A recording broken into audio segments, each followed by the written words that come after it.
पद किरण है फूल फुटुछु फूल केते दूरी ऋतु जाना नहीं तो जन्म तो इतिहास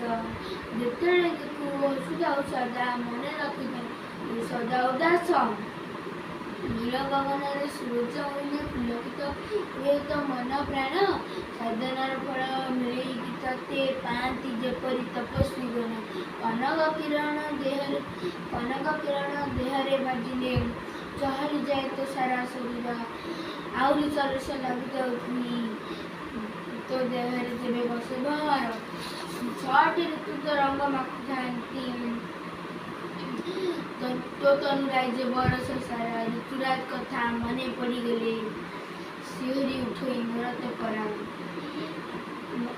दक्षिण अनिल परशुर बास दक्षिण अनिल परशुर बास बास विच्छिन्न हुए दिग्विदित हृदय भरई सकल जनर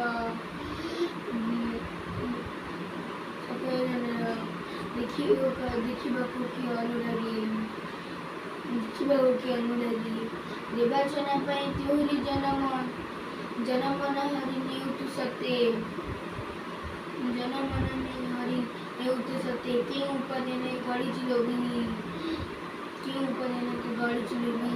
तो मैं गर्वित है मनते